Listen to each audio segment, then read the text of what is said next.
Yes, welcome. This is the place to be if you are a fan of the UFC. Now, today we're going to be looking down the barrel of UFC 283, Teixeira versus Hill. Now, will Teixeira reclaim that once what was his and basically be claimed victorious in his home country, which is Brazil?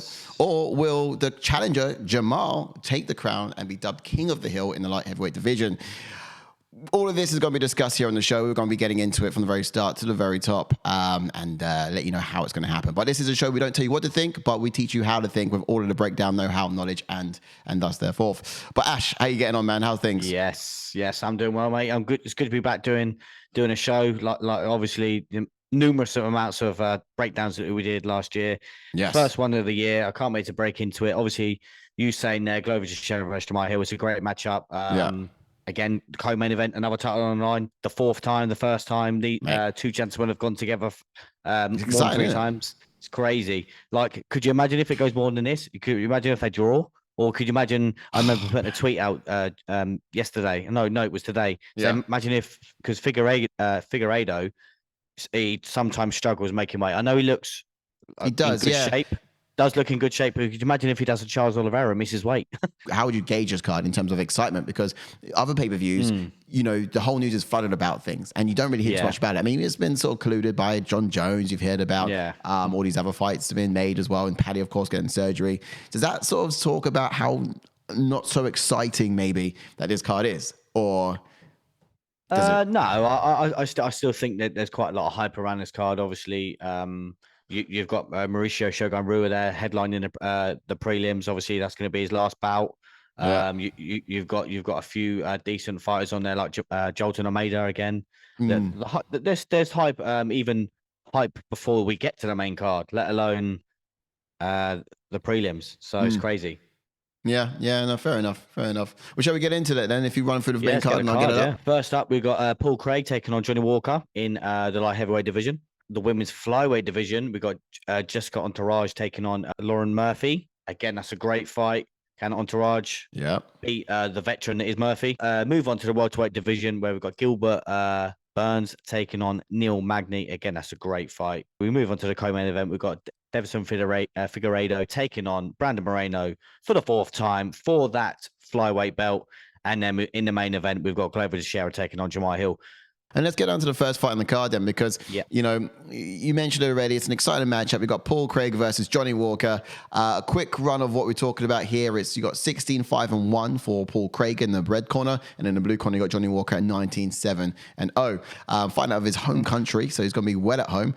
Brazil, that'll be Johnny Walker. And height-wise, not a lot in it, about 3 inches. 6'6" for Johnny Walker and it's 6'3" for Paul Craig. But something that's really distinct here and something we should not brush over is the fact that reach advantage is insane. You got 82 inches there for Johnny Walker to Paul Craig's 76. So that's a whole 6 inches. Huge, as I've been told. And I know you're going to get into it in a second, but mate, that's really significant if you're a fighter like Johnny Walker that likes to keep the fight standing and someone that likes to take the It's imperative in this particular matchup, isn't it? Yeah. Very key fact. Hold on to that. So what's the odds saying, like the matchmakers, how they sort of weighing this one up? Who's the favorite, who's not? Johnny Walker's opened up as favorite in this fight. The reasons being are probably Johnny Walker's coming off a win and Paul Craig coming off a loss. But you can see it. If, like you just said there, if Johnny Walker can keep the fight standing, I think it's his for the taking. Yeah, fair enough. I'm just going to flick through some of these sort of things here as we go through it. But, one thing you can't really deny either is the fact that, and I did notice when I went through the card of Paul Craig, is he's never won a decision. Like he has literally lost. Crazy. No, he hasn't. Exactly. Like the guy, he's either finished or been finished. And and I don't think, he hasn't really had knockouts, right? He's had TKOs, but he hasn't actually had clean KOs. Like the guy just doesn't have that power. In my opinion, but obviously you can see who doesn't have that power. Yeah, we can see who does, of course, Johnny Walker. But let's just fathom at that for a second. How insane is it for someone to go into the octagon, not see a decision, and never really knock someone out? It tells you how he works, doesn't it? It's crazy. It's crazy. Like you're, and like I would just want to say as well, which is even more crazier. You got Paul Craig starting off the card, and then you got Jamahal Hill, who Paul Craig subbed. fighting for the belt. Yeah. I mean, if Paul Craig, there's another question I had for you earlier, actually, was if Paul Craig, for example, had beaten Uzdemir, would he be up there now? Or would he still have a couple to go? To be fair, mate, he'd be in the mix. He wouldn't be fighting Johnny Walker. I'll tell you that. He'd be fighting someone a lot more in the top 5. And like, that's crazy because obviously Uzdemir has been around for a while now. And you think if Paul Craig would have beat him, he was close too, wasn't he? Yeah. He nearly had that leg. He nearly had that leg. Yeah, it's true. It's true. Yeah. I mean, he would have been thereabouts. He might not have had the same push as Walker, as Hill, largely because that's true. That knockout ability. And it's just exciting to see when you're knocking people dead. Paul Craig, sorry, he's not been able to do that. I don't want to keep saying that. But yeah, look, here's the thing as well. Like, looking at that record, looking at those numbers, and looking at how he likes to finish fights, never really going to a decision. And Johnny Walker actually gets 6% of decisions. Is the question about whether Johnny Walker can win or whether Johnny Walker can just survive? Because if he sees it to a decision, surely, he's going to be taking home the belt. The style for Paul Craig and the way he fights, it doesn't look good to the judges. You know, he fights to get hit in the face, and he's fine with that. He's comfortable getting punched in the face as long as he makes you feel like you got some security, and then he wraps you up in something dangerous. But, you know, just when you think he got him, he's got you exactly where he wants you. And that's the dangerous thing about Paul Craig. Look, let's get some. Let's get in some of the gauges on this one, because what I'll be quite keen to talk about is striking. You know, I think straight off the bat we can say that's going to go to Johnny Walker. 100%, mate. Yeah. The last time I saw Paul Craig throw a punch, it still hasn't landed. So it's like, but it's crazy though, because I think he's actually got like decent stand up. He just doesn't show it because he's so confident on his grappling and his submission game. His punches are slow. They are slow. Oh yeah, 100% they are. But I think deep down he does have decent striking. Yeah, you rarely see it. He does have. He's got no power in him. They do come a bit slow. Yeah, and he throws him and he leaves his chin way up there. You know, it's right above the power pit. That's true. So there's all of that going on, and that's the sort of stuff that Johnny Walker likes. Grappling, of course. I'll have to go to, of course, Paul Craig on that one. Yeah, Paul Craig. Power, I will go Johnny Walker on that one. Simple enough. All day long. Speed, again, I have to go Johnny Walker. Cardio. Johnny Walker, I think. Johnny Walker as well. So that's a landslide in the blue corner. Yeah. However, if I was to pick who wins this one. That's the thing, mate. If I had to pick in this fight, though, I actually might go Paul Craig. I think I'll go Paul Craig too.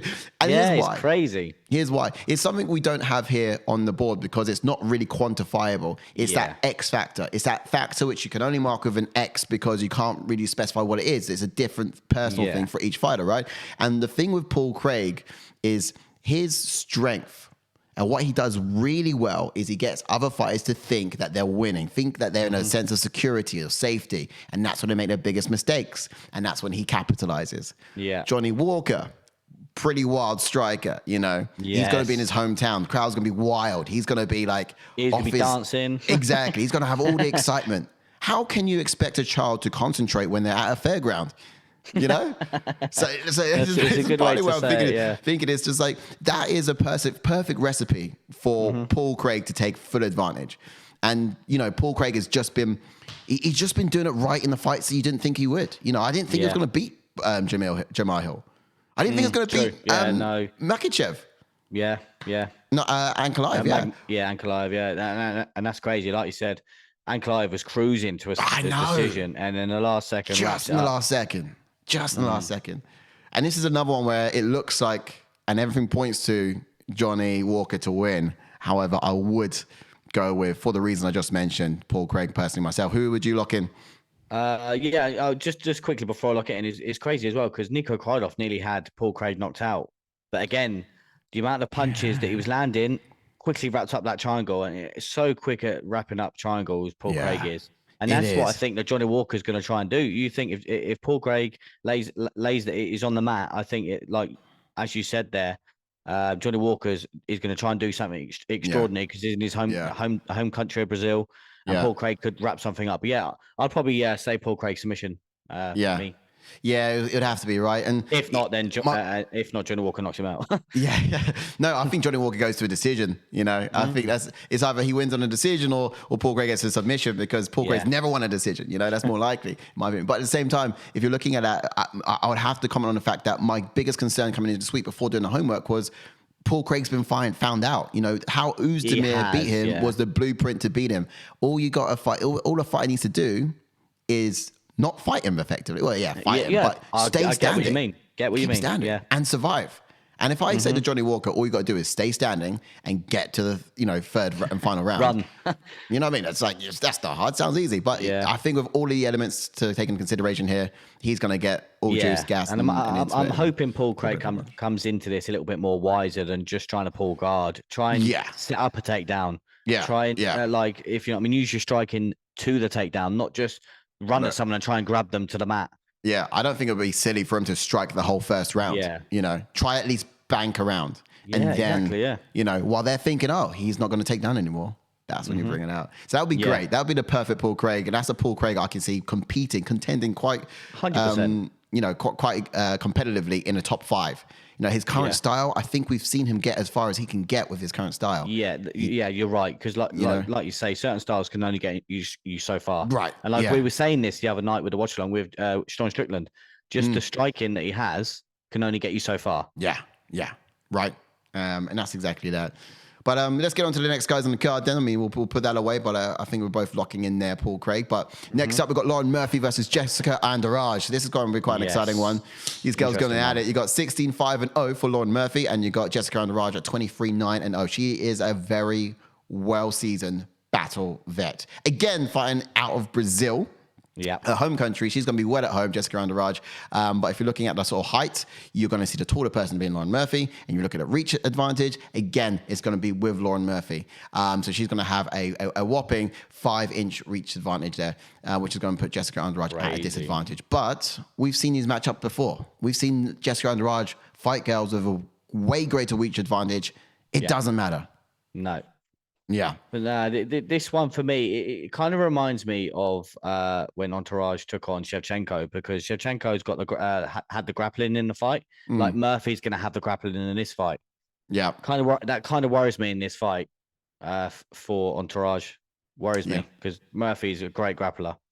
Yeah, she's good, isn't she? She's fairly decent. I think when it comes down to submissions, though, whilst Murphy is a good grappler, she doesn't have many submissions. In fact, Jéssica Andrade has more. So it tells you that Lauren Murphy can smother, get you down and stuff, but she can't execute.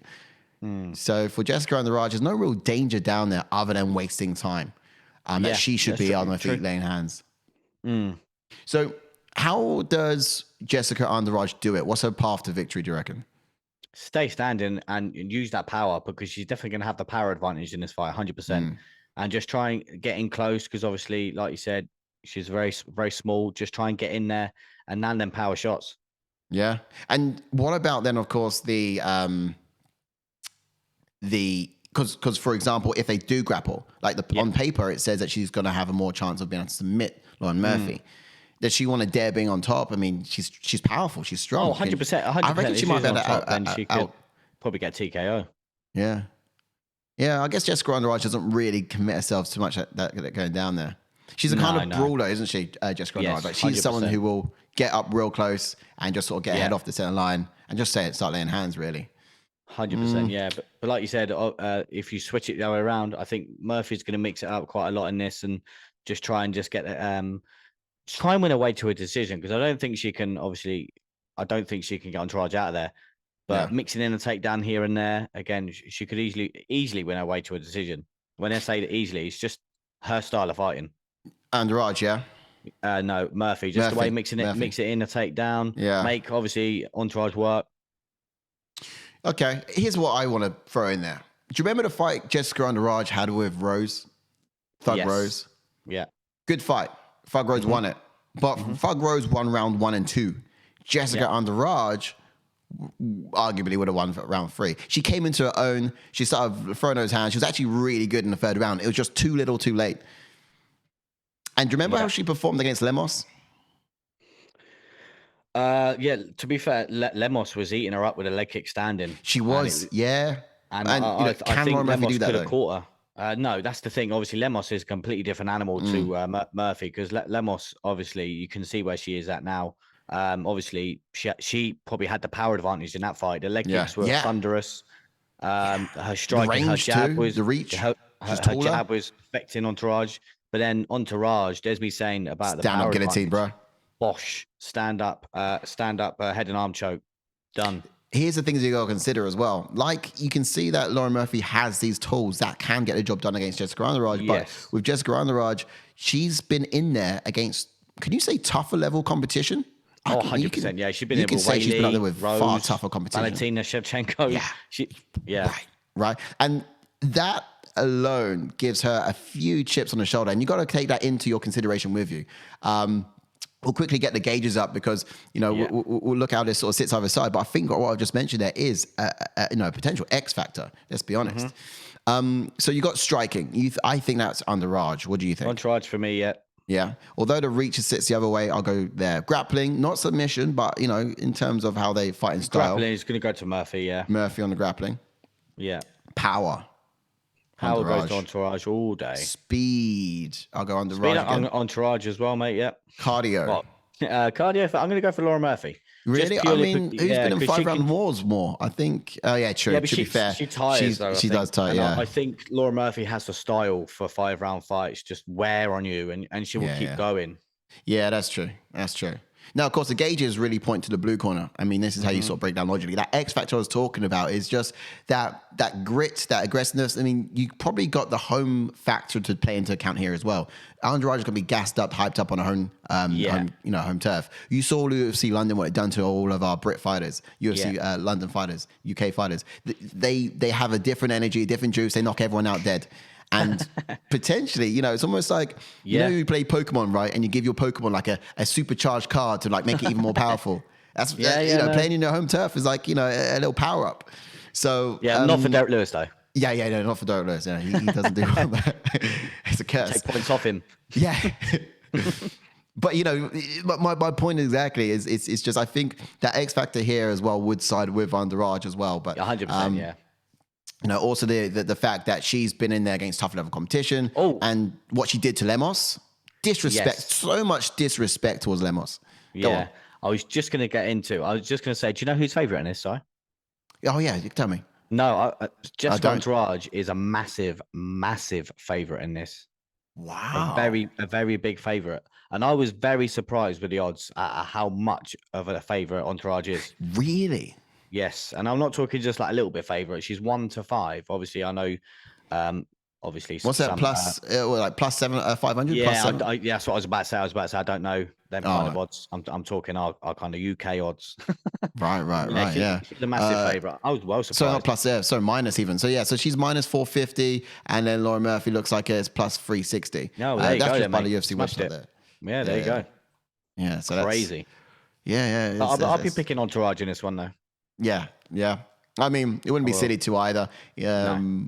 But yeah, the ways to path to victory for someone like Lauren Murphy, is playing that long game and just mixing in those different elements to it. So she is getting taken down and she's not having that time in her own element on the feet, front hands. Yeah. 100%. All right, that's nice lock in. Let's get into the third fight on the card, shall we? So we're talking here about Gilbert Burns versus Neil Magny. Quickly, you got 25-0 for Gilbert Burns, fighting out of the red corner, and Neil Magny 27-10. Now, this time, the red corner is fighting in his home country, Brazil. So that is the little power card I was talking about earlier, I guess. But, in terms of big differences here, it's got to be the height. It's going to be the height. You've got, and reach, just to be honest. Yeah, but you've got 5'10 for Gilbert Burns, and you've got 6'3 for Neil Magny. Very interesting. Okay, very interesting. Now look at this. Reach, 71 inches for Gilbert Burns, 80 for Neil Magny. That's the biggest reach advantage we've seen on the card yet. That's a whole 9-inch. And he uses that to his advantage as well. But like I say that, but sometimes I think me and you have been back and forth on this now because Neil Magny is one of the most frustrating fighters, probably. Bro, yeah. Me watching just purely because he's got the talent there, he's got the grappling there, he's got the striking there. Yeah. And it's certain fights where you think, right, he should grapple in this fight. Yeah. And then he stays standing and then he loses. And then there's certain fights where he needs to stand and then grapples. Man. And it's just like, hang on a minute, mate. You're meant he literally every time. Every single time. He's and here's the thing about him, right? He's someone who has got a lot of he's got a lot of capabilities, you know. Yes, 100%. You know? Like he's got the most wins in the welterweight division over Georges St. Pierre. Like, Yeah. and this is what I'm saying. The perfect fight for that example was against Michael Chiesa. He should be grappling with someone like Michael Chiesa, and all he did was grapple.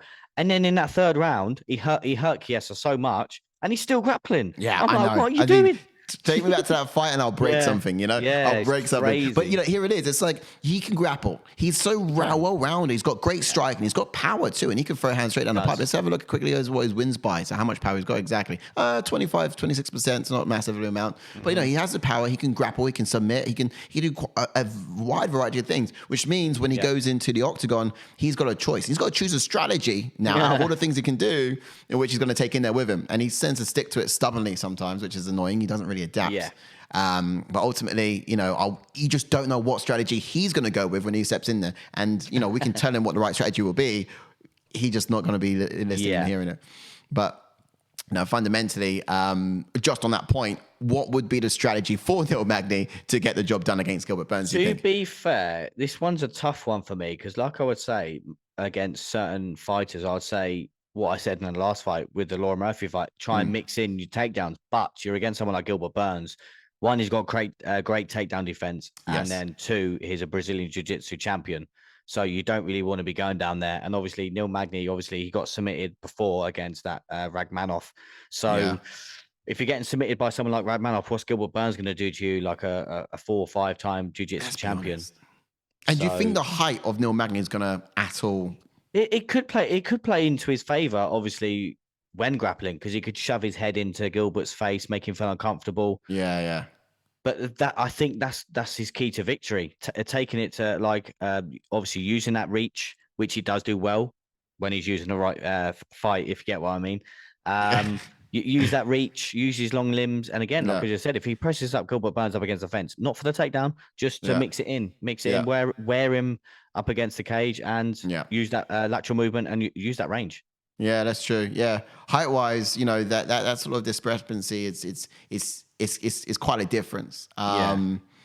But you know, he's going to have to use every bit of that reach advantage, I think, to keep that fight away from Gilbert Burns. Because Gilbert Burns, he's going to want to have the fight lying down. All of a sudden, everyone's the same height lying down, right? He's going to want to do that. And he's got a good way of getting in on his opponents too. Like he can throw like a looping over right hand. Yes, I was about to say that land or not land, and he can just crash into your guard. Mate.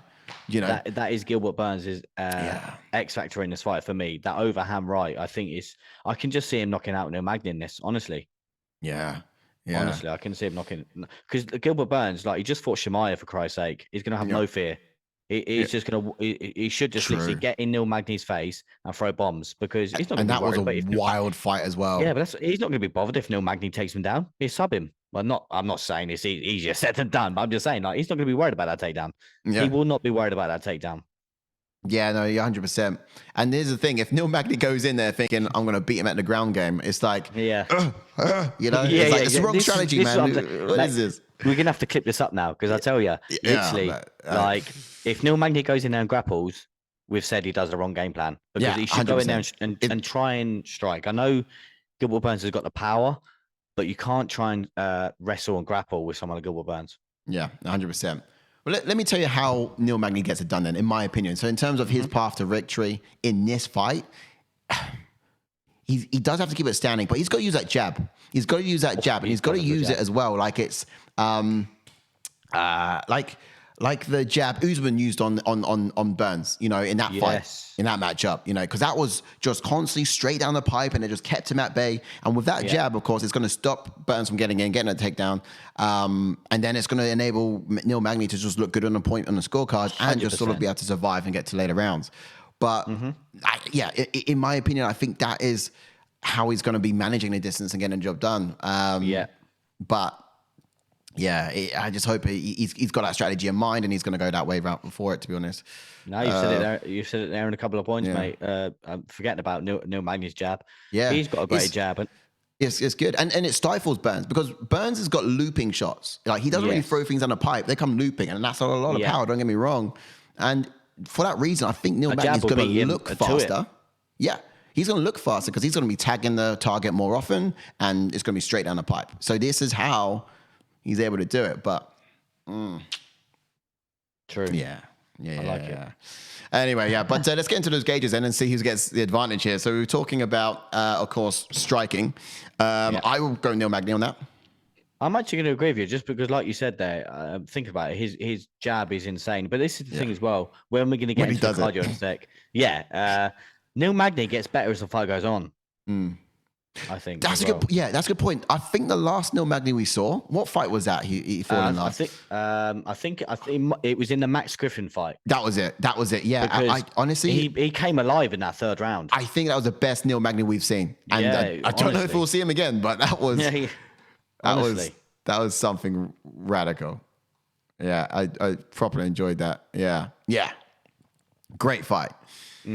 But yeah, so if it comes out a bit like that, that'd be awesome. And then let's talk about grappling then. So of course that's got to go over to Burns, Burns, and then power. Go Burns as well. Burns as well, yeah. Burns gets power. Oh, it was the wrong way with that one. And then speed. I think Magny will look faster. I would agree, because he throws combos. Yeah. If you get what I mean. He does. He throws combos from straight and cardio. I want to sort of double barrel cardio, because you got cardio which is I can go for 5 rounds. Then you got a different type of cardio when you are fully spent, but then you tap into something else to give you energy, like heart, and that sort of Brazilian grit that sort of drives you through it. You see it with Moreno as well, and it's like I can't just go 5 rounds, but I can do it with a bit of a bit of an engine. So that's why I would probably go with Burns for cardio, just because I think he will tirelessly, relentlessly strive forward into whatever night to get that win. I would have said Neil Magny for cardio. Yeah, I hear. Yeah. I've seen Burns when he's tired, and then I've seen how he responds to tiredness. I get. We should add a new category at the bottom for like grit and determination. Yeah. There's certain fighters. There's certain fighters that get tired and just give up. We've seen it. They get tired and they think, "Oh Christ!" We saw it at the weekend. Soriano, he got tired, gave up. There was no grit. There was no biting down on the mouthpiece. Right, I need to get into this. Obviously, like you said, Gilbert Burns is one of them. But if he gets a little bit tired, he will bite down on our mouthpiece, and you can see the grit and determination he's got. Yeah. So maybe then we'll go cardio for Neil Magny, but in terms of the X factor, the thing that you can't really qualify here, that sort of grit, that drive. Yeah. I think the X factor exists with Gilbert Burns. And is it going to be enough to outweigh the free blue corner for that Neil Magny, or is it not going to be enough? Is going to be a question we're going to have to leave up to you guys. Yeah. But ultimately, I think it would be. I would lock in Burns on this one for me personally. Yeah, I think Burns KOs him, just because he's not going to be worried about that takedown. He's going to just march forward, get in Neil Magny's face, and I think he KOs him. Yeah. My biggest fear for him, though, is going to be that jab. If Neil Magny gets behind it and works it. Yeah. But again, you can look at level of competition. Burns has been up there with the best. And the jab of some people's jab hasn't been enough for him, but Usman's, of course, was. Yeah. I don't think Neil Magny's got Usman's jab exactly down. Yeah, you can say that again, yeah. All right, let's have a look at the next one of the card. We're on the co-main event. Deiveson Figueiredo, and he's going to be up against Brandon Moreno for the 4th time. But I'm not tired. I don't know if you are. I am not tired. Actually, that's the thing. There's been a lot of people saying, they shouldn't fight again. I think arguably they should, because there's only one person waiting in the wings to fight the winner of this. If you're going to see, might as well. Yeah, if you're going to see anyone fight 4 times, I think because it's entertaining. Come on now, these it's going to happen eventually. Their last fight, they throw down for 5 rounds. I didn't know who won. Yeah. I mean, that was so evenly matched. It's just unridiculous, and that's the truth. If they get a draw, oh my goodness, Dana White's going to have one. He is. But yeah, let's get those numbers up there. So you got 21-2-1 for Deiveson Figueiredo, and then you got 26-2 for Brandon Moreno. Now, the Brazilian in this matchup is Figueiredo, of course, so he's going to have that home advantage, if you like to look at it like that. Height-wise, you're talking slightly taller, just by 2 inches, Brandon Moreno. Not massive, but reach advantage, again, by 2 inches, not massive. It's going to be Brandon Moreno too. Now, of course, these guys have come at it for the 4th time. Yeah. The reason why I say this is not going to be boring, and I'm excited to see it, is because they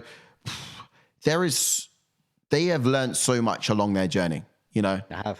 And this is just a beautiful, beautiful ending, if you like, or beautiful I don't know what you want to call it. I just think it's beautiful that they get to do it for the fourth Yeah, time. yeah, And they're friends now this time around as well. And well, I don't know. I guarantee Figueiredo, because they were nice before, and then Figueiredo took a spin on it, didn't he? We'll have to wait till the press conference, won't we? yeah, true. Yeah, we'll see what happens in I mean, it might just be promos, and they'll be back hugging and kissing at the end of it. To be fair, but let's be real.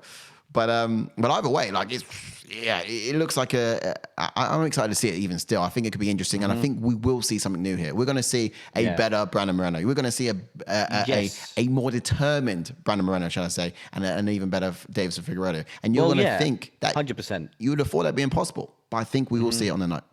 Yeah, I think you've hit the nail on the head there. I think so, because obviously, whilst obviously Figueiredo's been out, I think he was injured or of some sort. Brandon Moreno's still been fighting. I know he's only had that one fight, but he's been active whilst Figueiredo's been out, and he obviously fought the young talented Kai France. Yeah, and obviously Brandon Moreno TKO'd him. Yeah, so he's been fighting whilst Figueiredo's been injured or recovering and things like that. So he's in my eyes, I think he's a little bit more ready than Figgy. You think so, huh? Yeah. Nice. Yeah, I think he's really been going at it. And I mean, just talk about being ready, you know. Basically, Moreno's training, it did about a month ago. James Krause, of course, had been completely sacked or banned from the UFC. Yeah. So he's not been able to train with Moreno. How does that affect a fighter? Like a month into, before you're about to fight, probably one of the most important times when you're about to fight, and you're making all these disruptions in the camp. Yeah, it's one of them as well now, because obviously I think that there's another fighter that's been cut out as well, Jeff Moreno. Oh, yeah, that's a new one. Yeah, so this Jeff guy, of course, as well, has also been banned upon pending investigations that spurred out since. Yeah, it's crazy. So I mean, how deep does this rabbit hole go? We don't exactly know yet. Yeah, exactly. That's what I mean. Like he could play a massive part in this fight. Who knows? Like, this is the thing, because how much of a part of James Krause was he involved in obviously the camp? I who knows? And obviously certain fighters may take it like, oh crap, like sugar, you've done all this, but I think Moreno's got the right mindset, and I still think you don't think this impacts him too much. No, I don't think it does. We know Brandon Moreno, he'd be ready. Yeah, I mean, yeah. Look where James Krause is really in the division. Can you say he's going to be a fundamental part to Brandon Moreno's training, or where he was, sorry, in the division? But you know, it doesn't take away from the fact it's part of the team, and he was very much part of the build up for this. What's his training look like now with Brandon Moreno? He's, I mean, of course, he's still going it, but who stepped in since James Krause? He's still got his team around him. I think it was Rojo. I think. I can't pronounce his name. I can't remember who it was now. No problem. But he's taken over the training for. I think he's still got the same people around him. I think it was obviously just a head coach, and obviously being James Krause, I think he's still got the same people with him, if you get what I mean. Just not James Krause. Yeah, just not James Krause. Yeah. Okay. Yeah. Well, fair enough. And it's a few things here, then, right? I think the last time these guys fought, we evidently, irrefutably, had been able to identify where the power lies, don't we? Yeah. We know that Figueiredo has the power, and he's now probably got the confidence that he can put Moreno on his ass, and he's stronger than him. Yes, he did several times in in their third fight. Yeah, true. Yeah, that does carry a lot of weight going into the fight as well. I feel like it's going to be a kind of matchup where, because I was frustrated in that fight, and it was really back and forth, hard to tell. But what my frustration was that how hard Brandon Moreno was working all round, and Figueiredo with just a bit more power than him, only had to throw some effective punches towards the end of it, and he'll steal it and take it. All of his hard work and effort. Yeah. Do you know what I mean? That kind of wound me up a little bit, because I just find it not too just, but it's just how the judging goes. 100%. Yeah, man. So personally, if Figueiredo decides to path to victory, then how does Figueiredo do it?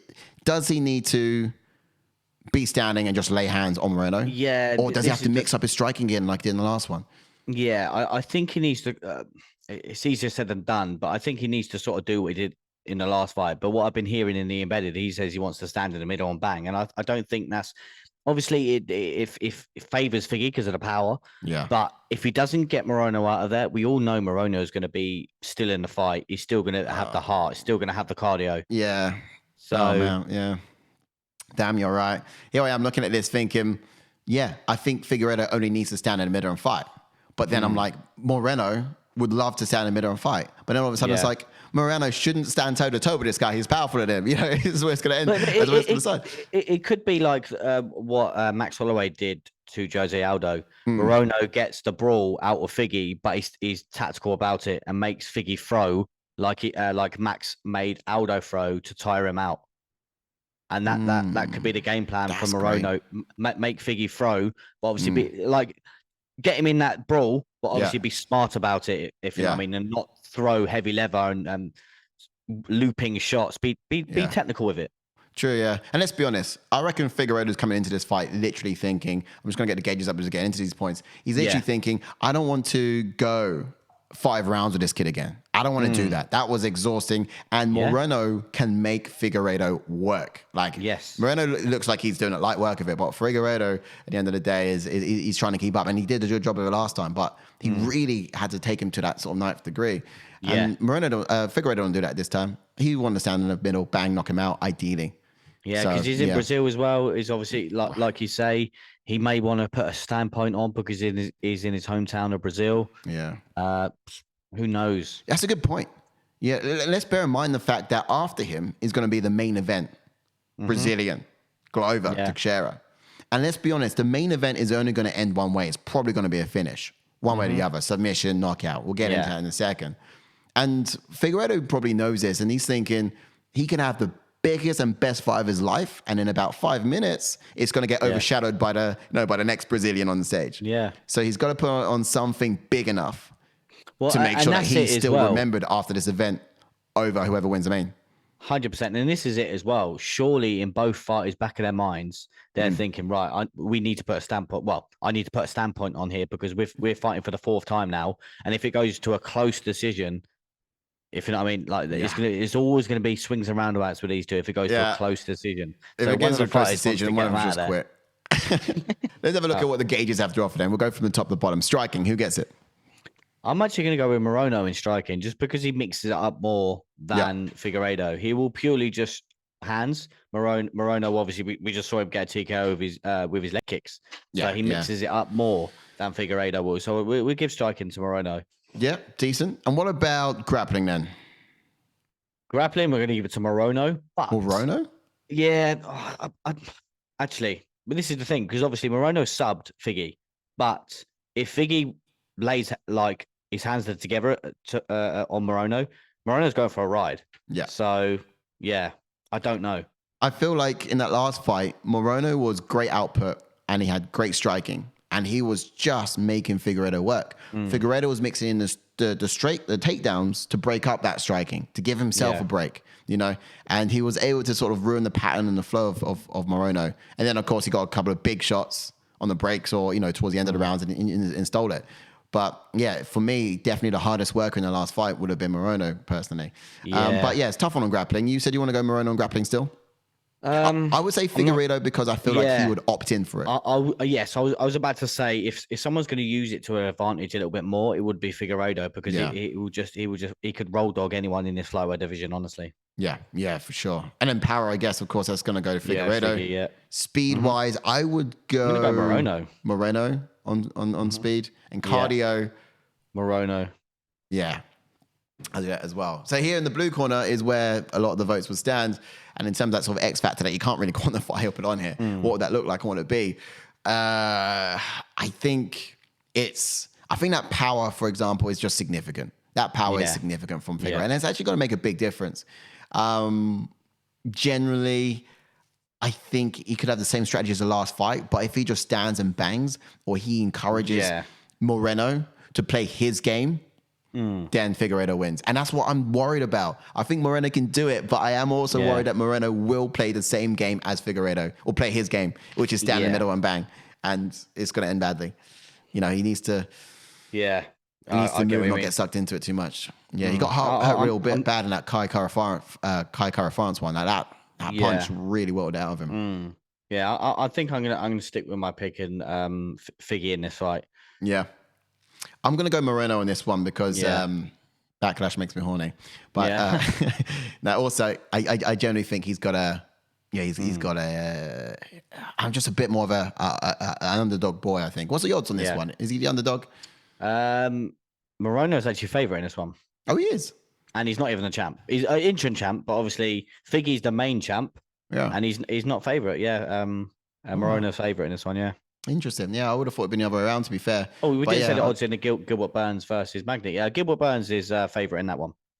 Gilbert Burns is okay. Yeah, that kind of makes sense to me. Magny, the level of competition he's gone up against. I think it's just the fact that Moreno's been a bit more active than Figueiredo. I mean, I'm pretty sure for Figueiredo, the only person he's fought in the last 8 years has been Moreno. So, yeah. You know what I mean? All right, let's get back to that very final part of the card then, and we'll be looking down the barrel of UFC 283's main event. So here we are.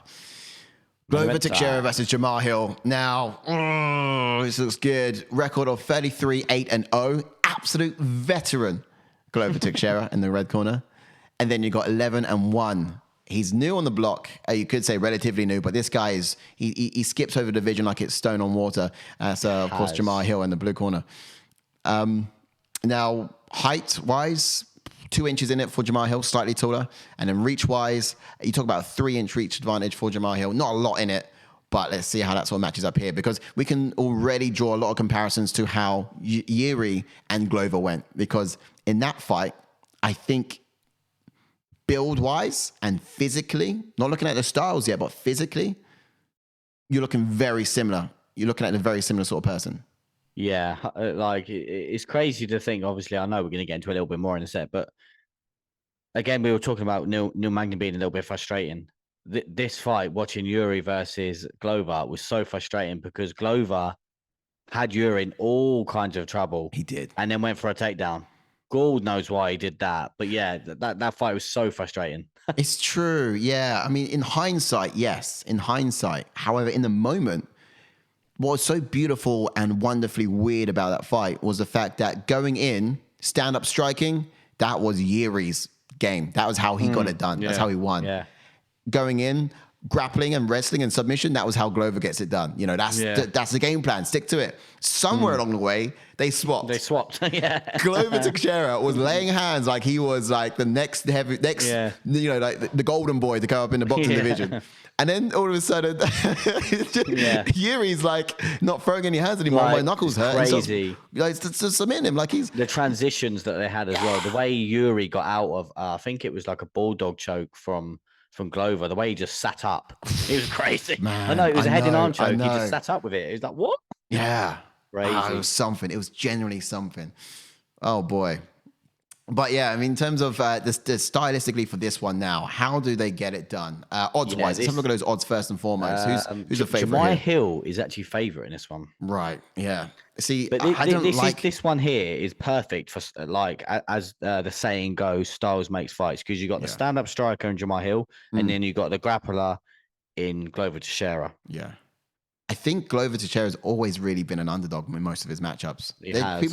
People just expect him to have expired by now, and if he hasn't, proves them wrong. He's like, okay, but surely by now, you know. And it's like, I've lost 3-4 fights. Like, this has got to be it. And how much more punches can his face take? Because that Santos fight, that put him on his ass. And this is the thing about Glover. Like, you can knock him for 6, but he can overcome that adversity, you know? 100%. You've said it there, like you've just said there in the Chaga Santos fight. Santos rocked him bad. They came back in it. Obviously, everyone thought that Anthony Smith was going to get through him, and Anthony Smith hurt him in that first round. But Glover being Glover, just literally rolled dogged Anthony Smith. And obviously, we're in the conversation of the lightweight title is Jambolovich just went 5 rounds with Magomed Ankalaev, and arguably obviously, it was a draw, but a lot of people said Magomed won. A lot of people said Jan won. Jan cracked him in that second round, but again, Glover being Glover, got the sub. Yeah.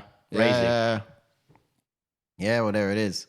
And what do you think then about, in terms of how they get it done in this fight? Is it similar to that matchup between Yuri and Glover, that Glover needs to get this to the ground and submit, and Jamahal needs to keep standing? Yeah. Or is it a case of, something else? you think he needs to initiate takedown straight away? 100%. Jamahal Hill needs to keep this fight standing. And he's got power. He's got sneaky power as well. Obviously, that knockout of Johnny Walker was crazy. Yeah. And then Glover, needs to take it to the mat and just try and work for a submission.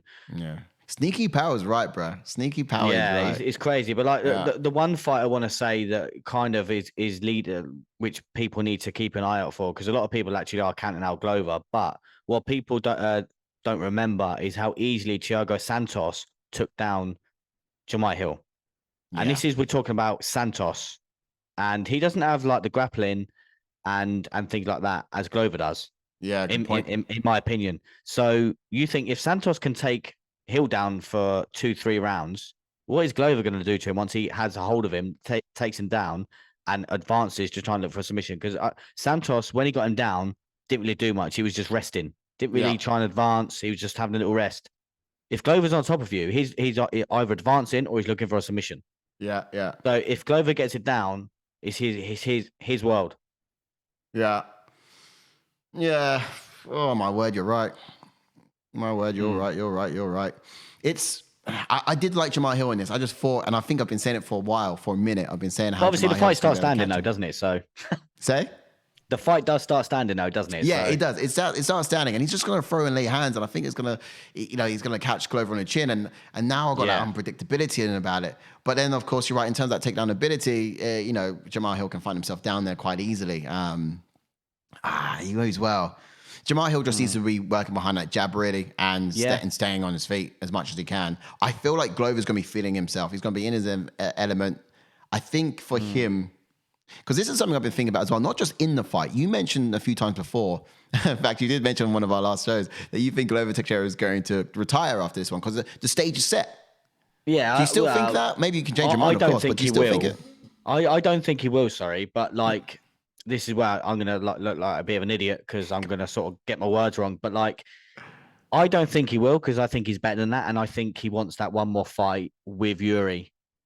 But it is literally kind of set in stone, isn't it, really? Like in Brazil, he's 43. If he wins the belt, bosh, off to the sunset, you're champion. But again, why would he want Yuri when... Oh, I guess he could do. Yeah. No, because I just think he wants that one back with Yuri because obviously, if it went decision, I really don't know who would have won that fight. Do you? If Yuri Glover went decision, I think maybe Glover would have won it, honestly. But I don't know. Yeah. So me personally, I think he wants it back with Yuri because obviously you've got Magomed Ankalaev. I know he's kind of waiting in the wings. Yeah. Do they do that rematch? Magomed Ankalaev versus Juan, both drew. I think how can you leapfrog one of them rather than the other? If you get what I mean. Let's say Glover wins. Like I know Glover. Then you got the argument that Glover beat Juan, haven't you? So then you do Magomed versus Glover. But yeah. Yeah. I mean, I just think when is it ever going to line up to be this perfect? You got this whole. Your stage, your people. Oh, 100%. Yeah. I mean, it could stick around for a bit longer. There's no reason to retire there on the spot. Milk it for a month at least, and then just retire a couple of months. Huh? Will Dana let him know? Because this title at the moment is vacant, isn't it? So, so basically wins it, vacant again. Do you know what? Dana talked to him now. He said, bro, honestly, everyone's hinting at it. Please, whoever wins, do not leave the title. It'll be cursed. I mean. No one wants it. Everyone just I think he will defend it. I think he will defend it one more time. And that's if he wins. Sorry, if Glover wins, he will defend it once, and then I think he'd go win or lose because being a two-time light heavyweight champ at the age that he is, that's huge, crazy. It's honestly amazing. Yeah. I mean, you got to wait 20, 10 or X amount of years to be able to have a chance at achieving something like this. He's one of the few people who can actually do this. He might as well secure that in 2 times.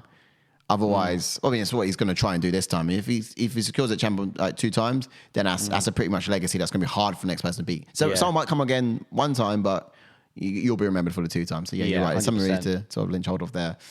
All right, man. Well, look, I think that takes us through the card, and let's get to the gauges real quick before we wrap it all up. And personally, I think when it comes to striking, we can say real quickly that's going to be Jamahal Hill. Grappling, we can say real quickly that's obviously going to be Glover Teixeira.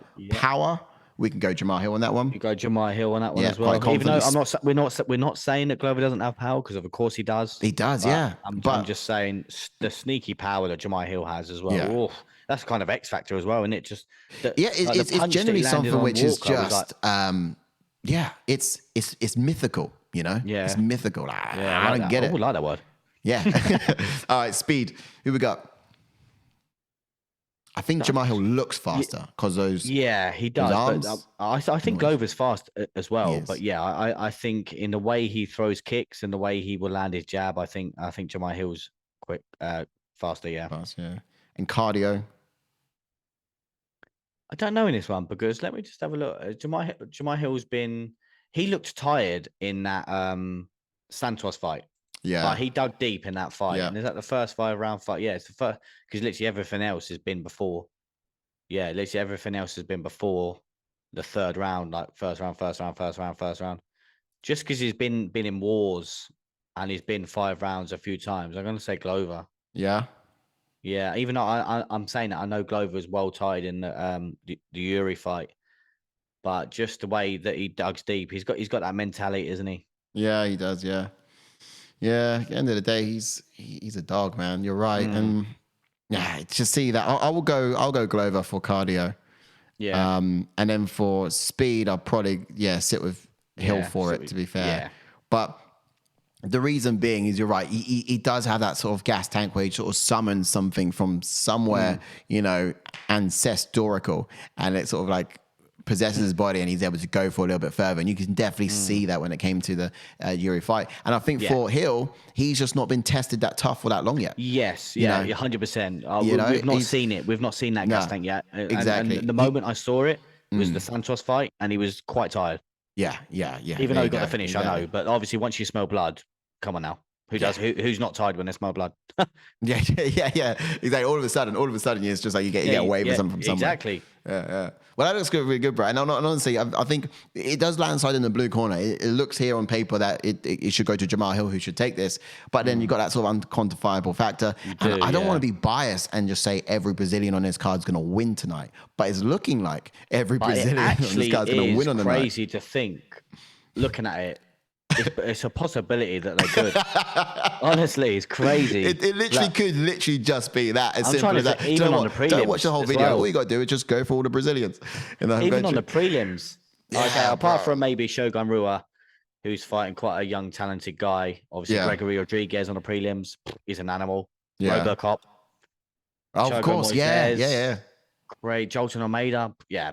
My God. I might just put a bet on Put your house on Brazilians. Brazil. Put your house on Brazil. Oh, mate, we're off to the races. No, it's wild, isn't it? It is certainly looking like that, but that's just unintentionally, not even by design, just by complete accident.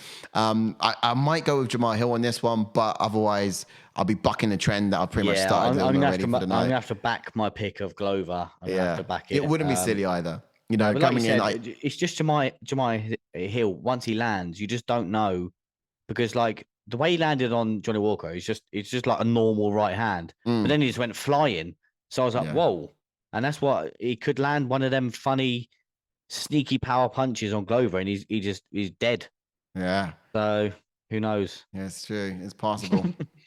That is possible, and at that point, you wouldn't be surprised either, because for Glover and what he's gone through. Yeah. For what he's gone through, it's like everyone's like, I knew it was going to happen soon. Yeah. Do you know when you're at the traffic lights and trying to guess when it goes green? You're like, no.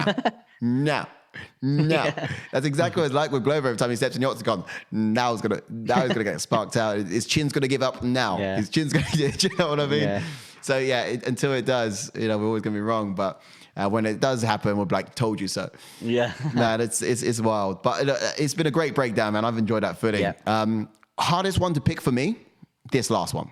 Oh yeah, 100%. Toughest one. And of course, you got the fourth run with Figueiredo and Moreno in the mix, which should in theory be hard. But what's the toughest for you? Yeah, I was going to say the toughest one to sort of break down. I don't know, actually. Gilbert Burns versus Neil Magny was quite hard, because obviously they both got good grappling, but obviously, like on paper, you kind of have to go Gilbert Burns. Mm-hmm. I'm gonna stick with the main event being the hardest one to kind of pick. Yeah. But yeah, I forgot to mention when I was breaking down the card what fight I think is going to be fight of the night. And I think it's going to be the co-main event is going to be fight of the night. Yeah. Although we've seen it 3 times already.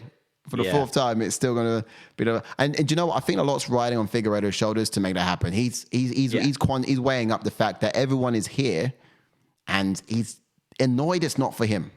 I feel like, and I feel like doing this the 4th time, the hardest fight of his life. He's going to want to make a bit of a statement. Make sure he's sounding loud and proud for his country.